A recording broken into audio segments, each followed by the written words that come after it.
नमस्कार। आज हम अमीश त्रिपाठी की एक किताब है Suhel Dev the king who saved India, उसकी एक काफी विस्तृत समीक्षा पर बात करने वाले हैं। जी। ये किताब आई थी 2020 में और ये हिस्टोरिकल फिक्शन है, मतलब ऐतिहासिक कल्पना कह सकते हैं। हाँ, बिल्कुल। हमारे पास जो स्रोत है वो इसकी एक बहुत गहराई से की गई समीक्षा है जो इसके कई अलग अलग पहलुओं को देखती है। तो आज हमारा मकसद है कि इस समीक्षा के जरिए ये समझें कि भाई इस किताब में खास क्या है, कहानी कैसी है, किरदार कौन से हैं और इस विश्लेषण के हिसाब से किताब की ताकतें क्या हैं, कमजोरियां क्या हैं। देखते हैं ये समीक्षा क्या बताती है इस भूले बिसले नायक के बारे में। हाँ, दिलचस्प तो है ये, क्योंकि ये हिस्टोरिकल फिक्शन है, बिल्कुल। यानी इतिहास से प्रेरणा तो ली है पर लेखक ने कल्पना का भी इस्तेमाल किया होगा, जाहिर है। हाँ, ये बात ध्यान में रखनी होगी। ये शुरू से ही शायद ध्यान में रखना जरूरी है। बिल्कुल। और देखिए, ये समीक्षा बताती है कि कहानी की पृष्ठभूमि जो है वो 11वीं सदी का भारत है। अच्छा। 11वीं सदी। हाँ, ये वो दौर था जब महमूद गजनी के जो तुर्क आक्रमण थे उन्होंने उत्तर भारत में काफी उथल-पुथल मचा रखी थी। तबाही थी, अस्थिरता थी। माहौल काफी तनावपूर्ण रहा होगा। हाँ, डर और अनिश्चितता का माहौल था, बिल्कुल। तो कहानी का जो मुख्य ताना बाना है वो क्या है? सुहेल देव के बारे में क्या पता चलता है इस समीक्षा से? देखिए, इस विश्लेषण के हिसाब से कहानी का जो केंद्र है वो श्रावस्ती के राजकुमार है सुहेल देव। राजकुमार सुहेल देव। हाँ, और उन्होंने अपने बचपन में सोमनाथ मंदिर का विनाश देखा था अपनी आंखों से। ओ। और उससे भी दुखद, उन्होंने अपने बड़े भाई को एक गांव की रक्षा करते हुए खो दिया। तो जाहिर है इन चीजों का उन पर बहुत गहरा असर पड़ा। हाँ, बिल्कुल। मतलब यही से उनकी जिंदगी ने एक मोड़ लिया। हाँ, कह सकते हैं कि ये उनके जीवन का एक टर्निंग पॉइंट था। समीक्षा यही बताती है कि इन हादसों के बाद सुहेल देव ने वो राजसी ठाट बाट छोड़ दिया। अच्छा। और जंगलों का रास्ता चुनना, और वहां से उन्होंने एक बिल्कुल अलग तरह की लड़ाई छेड़ी जिसे हम गुरिल्ला युद्ध या छापामार युद्ध कहते हैं। हम्म। उनका लक्ष्य बन गया कि उन सब लोगों को एक साथ लाया जाए जो अपनी मिट्टी, अपने धर्म, अपने न्याय के लिए लड़ना चाहते थे। चाहे उनकी जाति अलग हो, क्षेत्र अलग हो, मान्यताएं अलग हो। ये तो सोचने वाली बात है। 11वीं सदी का भारत, जहाँ जात पात, क्षेत्रीय पहचान, धार्मिक मतभेद ये सब तो बहुत गहरे थे। हाँ, बिल्कुल। वहाँ एकता की ऐसी कोशिश करना ये तो बहुत बड़ी चुनौती रही होगी। क्या समीक्षा इस बारे में कुछ कहती है? हाँ हाँ, समीक्षा इस बात को खास तौर पे अंडरलाइन करती है कि सुहेल देव ने उस वक्त की जो सामाजिक दीवारें थीं उनको तोड़ने की कोशिश की। उन्होंने अलग अलग राज्यों, अलग अलग समुदायों के बीच गठबंधन बनाने की बहुत कोशिश की, जी। जो उस जमाने के हिसाब से सोचें तो लगभग नामुमकिन सा काम लगता है। सही बात है। ये उनके किरदार का एक मजबूत पहलू है जो समीक्षा दिखाती है। और कहानी में कोई निर्णायक मोड़ भी आता है, कोई खास घटना? जी, कहानी का एक पीक पॉइंट है, वो है बहराइच का युद्ध, बैटल ऑफ बहराइच जिसे कहते हैं। बहराइच का युद्ध, हाँ सुना है इसके बारे में। हाँ, इस युद्ध में सुहेल देव की लीडरशिप में जो मिलीजुली सेना बनी थी उसका सामना होता है तुर्कों की सेना से। अच्छा। और ये एक बहुत बहुत अहम और निर्णायक लड़ाई साबित होती है। समीक्षा इसे कहानी का सबसे रोमांचक हिस्सा मानती है, एक तरह का क्लाइमैक्स। समझ गए। तो ये तो हुई कहानी की एक मोटी मोटी रूपरेखा। अब आते हैं इस बात पर कि इस समीक्षा में किताब की तारीफ किन बातों की हुई है, पाठकों को क्या अच्छा लग सकता है इसमें। देखिए, ये विश्लेषण कई पॉजिटिव पॉइंट्स गिनवाता है। सबसे पहली बात तो ये कि कहानी भले ही 1000 साल पुरानी है लेकिन आज के समय में भी काफी प्रासंगिक लगती है, रेलेवेंट लगती है। अच्छा, कैसे? जिन मुद्दों को ये छूती है, जैसे समाज का बंटवारा है ना, जाति के नाम पर, धर्म के नाम पर, समाज में जो गैर बराबरी है, या फिर देश प्रेम की भावना, हाँ हाँ। ये सब मुद्दे आज भी हमारे लिए अहम हैं। और लेखक ने एक ऐसे हीरो की कहानी बताई है जो इन बंटवारों से ऊपर उठकर एकता बनाने की कोशिश करता है। ये बात पाठकों को शायद सोचने पर मजबूर करती है। 1000 साल पुरानी कहानी और आज भी प्रासंगिक, मतलब सिर्फ बाहरी दुश्मन से लड़ना ही सब कुछ नहीं था। बिल्कुल, यही बात शायद कहानी का असली दम इसी दोहरी लड़ाई में है।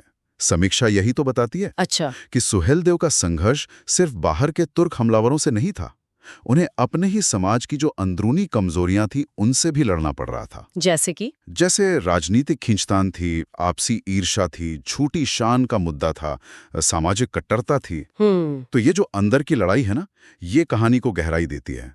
नायक की लड़ाई सिर्फ तलवार चलाने तक नहीं रह जाती, वो एक सामाजिक और राजनीतिक लड़ाई भी बन जाती है। और आपने युद्ध के दृश्यों का जिक्र किया था, खासकर बहराइच की लड़ाई का, तो समीक्षा क्या कहती है? लेखक ने इसे सिर्फ एक्शन पैक बनाया है या ये कुछ और भी दिखाता है, जैसे सुहेलदेव की सोच या रणनीति?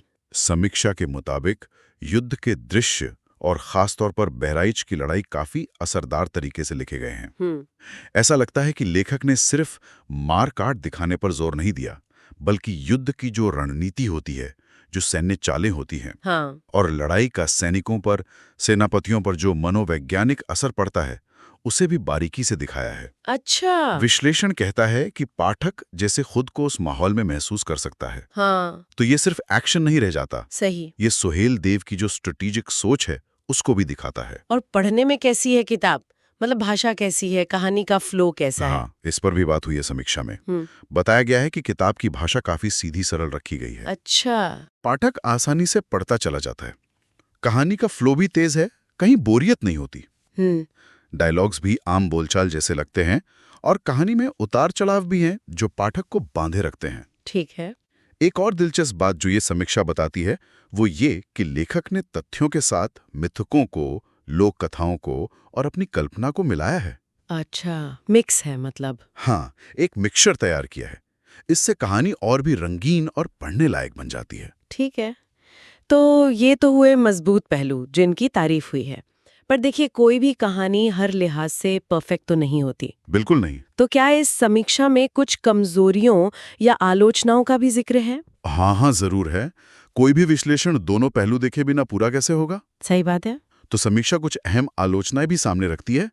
एक जो बड़ी आलोचना है वो किरदारों के चित्रण को लेकर है। किरदारों के कैसे? कुछ लोगों का मानना है कि जो मुख्य किरदार है यानी सुहेलदेव, उसे तो काफी अच्छे से गढ़ा गया है, उसकी परतें दिखाई गई हैं। लेकिन कहानी के जो बाकी सहायक किरदार हैं, जैसे तोशनी है, अब्दुल है, गोवर्धन है और भी हैं, उनका विकास उतना गहरा नहीं हो पाया है। मतलब उनकी अपनी सोच, उनकी भावनाएं, उनके अंदर की जो उथल पुथल है वो उतनी उभर कर नहीं आ पाती। ऐसा लगता है कि वो कई बार सिर्फ कहानी को आगे बढ़ाने के लिए इस्तेमाल हुए हैं। अच्छा, यानी सुहेलदेव तो चमकते हैं पर बाकी किरदार थोड़े फीके रह गए। हाँ, कुछ ऐसा कह सकते हैं। और भाषा के बारे में पहले तारीफ थी, क्या इस पर कोई उलट राय भी है, विरोधाभास जैसा कुछ? हाँ, बिल्कुल है। भाषा को लेकर एक दिलचस्प कॉन्ट्रडिक्शन सामने आता है। वो क्या है? जहां कुछ पाठक और समीक्षक मानते हैं कि भाई भाषा सरल है, आसानी से समझ आती है, वहीं कुछ दूसरों को लगता है कि संवाद और भाषा कई जगहों पर जरूरत से ज्यादा आधुनिक हैं, मॉडर्न हैं। आधुनिक? 11वीं सदी की कहानी में? हाँ, उन्हें ऐसा महसूस हुआ कि किरदारों की बातचीत का जो लहजा है या कुछ वाक्य हैं, वो उस दौर के माहौल से मेल नहीं खाते। अच्छा, जैसे आज के लोग बात कर रहे हों। हाँ, कुछ वैसा ही। ऐसा लगता है मानो आज के दौर के लोग उस समय की बातें कर रहे हों। एक और नुक्ता ये भी उठाया गया है कि कहीं-कहीं कुछ वाक्य थोड़े उपदेश देने वाले से लगते हैं या सीधे-सीधे कोई संदेश देने की कोशिश करते हैं। Message oriented. हाँ, मैसेज ओरिएंटेड, जो कहानी के नेचुरल फ्लो में थोड़ा खटक सकता है। ये तो वाकई विरोधाभासी बात हुई, एक तरफ सरल, दूसरी तरफ आधुनिक। खैर, और कहानी के मोड़ या घटनाओं के बारे में क्या वो सरप्राइज करते हैं, अनप्रेडिक्टेबल है? देखिए, इस बारे में विश्लेषण कहता है कि कहानी में जो कुछ सब प्लॉट्स हैं या कुछ जो ट्विस्ट आते हैं वो थोड़े क्लीशे या पूर्वानुमानित लग सकते हैं। मतलब अंदाजा लग जाता है। हाँ, मतलब पाठक पढ़ते पढ़ते कई बार अंदाजा लगा लेता है कि अच्छा, अब शायद ये होने वाला है। कुछ घटनाएं ठीक वैसी ही घट जाती हैं जैसी उम्मीद की जा रही होती है। इससे वो जो सस्पेंस या रोमांच का एलिमेंट होता है वो थोड़ा कमजोर पड़ जाता है। और एक बहुत अहम मुद्दा जो ये समीक्षा बार बार उठाती है वो है इतिहास और कल्पना के बीच का बैलेंस। हाँ, ये तो हिस्टोरिकल फिक्शन में हमेशा एक सवाल रहता है। बिल्कुल, और इस बात पर जोर दिया गया है कि इस किताब को हिस्टोरिकल फिक्शन की तरह ही पढ़ा जाना चाहिए। इसे इतिहास की किताब समझने की भूल नहीं करनी चाहिए। क्यों?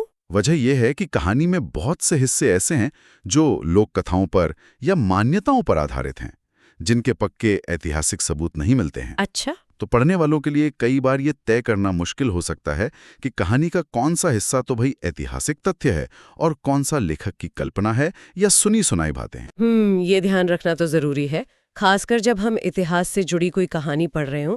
अच्छा, पूरी कहानी में क्या कुछ ऐसे सीन या चैप्टर है जिन्हें ये समीक्षा खास तौर पे यादगार मानती है या कहानी के लिए बहुत अहम? हाँ, विश्लेषण कुछ खास हिस्सों को जरूर हाईलाइट करता है। पहला तो वही सोमनाथ मंदिर की तबाही और सुहेलदेव के भाई की शहादत वाला सीन। हाँ, जिसका जिक्र शुरू में हुआ था। हाँ, उसे सोहेलदेव के जीवन का एक निर्णायक मोड़ माना गया है।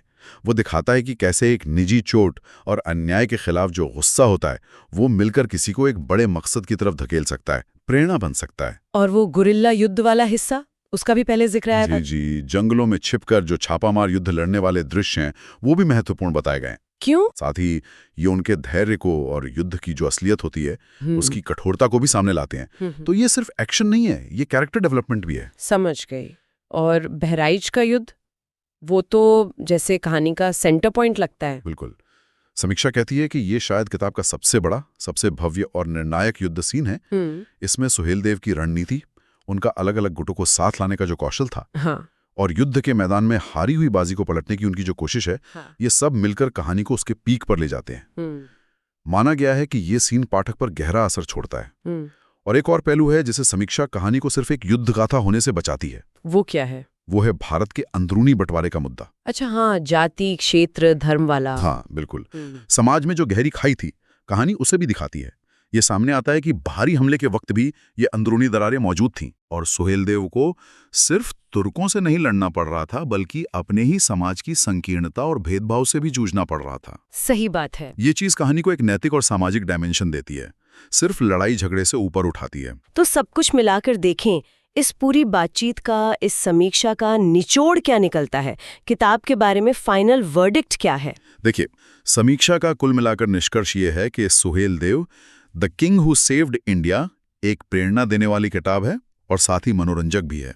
ये एक ऐसे नायक को दोबारा जिंदा करती है जिसके बारे में शायद ज्यादा लोग जानते नहीं हैं। हाँ, ये बात तो है। विश्लेषण ये भी मानता है कि अमीश की जो लिखने की शैली है वो ऐसी है कि पाठक को कहानी में खींच लेती है, उसे आखिर तक पढ़ने पर मजबूर करती है। तो रेटिंग क्या दी है समीक्षा ने? अंत में ये समीक्षा किताब को 5 में से 3.5 स्टार देती है। 3.5 स्टार? ठीक है। हाँ। जो इसे एक अच्छी पढ़ने लायक किताब बताता है, मतलब परफेक्ट नहीं पर अच्छी। और किन लोगों को ये किताब ज्यादा पसंद आ सकती है? क्या समीक्षा इस पे कुछ कहती है कि इसका टारगेट रीडर कौन हो सकता है? हाँ, समीक्षा के मुताबिक ये किताब खास तौर पर उन लोगों के लिए है जो भारत के इतिहास में उसके नायकों की कहानियों में रुचि रखते हैं, जिन्हें हिस्टोरिकल फिक्शन पढ़ना अच्छा लगता है। इसे युवा पाठकों के लिए भी काफी सही बताया गया है। युवाओं के लिए? क्यों? खासकर वो युवा जिन्हें राजनीति, समाज और युद्ध की रणनीतियों से जुड़ी कहानियों में दिलचस्पी हो। अच्छा। आसान शब्दों में कहें तो जो इतिहास में रोमांच और प्रेरणा ढूंढते हैं, उन्हें ये किताब पसंद आ सकती है। तो इस पूरी चर्चा से ये तो साफ है कि अमीश त्रिपाठी की ये किताब एक ऐतिहासिक शख्सियत को लेकर एक दिलचस्प कहानी बुनती है। इसमें वीरता भी है, एकता की कोशिश भी दिखती है और उस दौर की जो सामाजिक सच्चाइयां हैं उनका अक्स भी है। हाँ, बिल्कुल। लेकिन जैसा कि विश्लेषण ने इशारा किया, कुछ जगहों पर किरदारों का विकास शायद उतना मजबूत नहीं है। भाषा कहीं कहीं थोड़ी आधुनिक लग सकती है और इतिहास और कल्पना के बीच की वो जो रेखा है वो थोड़ी धुंधली सी है। बिल्कुल। और यहीं पर वो सवाल उठता है जिसमें शायद हर पाठक को सोचना चाहिए। कौन सा सवाल? और जिसका इशारा इस समीक्षा में भी है कि जब इतिहास, मिथक और कल्पना को इस तरह मिला दिया जाता है जैसा इस उपन्यास में हुआ है, हाँ, तो हमारे मन में इतिहास की समझ कैसे बनती है? क्या ऐसी किताबें हमें असली इतिहास को और जानने के लिए प्रेरित करती हैं? हाँ। या फिर हम कल्पना को ही सच मान लेने के खतरे की तरफ बढ़ जाते हैं? ये सोचने वाली बात है। हाँ, ये एक ऐसा सवाल है जिसका कोई सीधा जवाब नहीं है, पर सोचने के लिए बहुत कुछ है इसमें।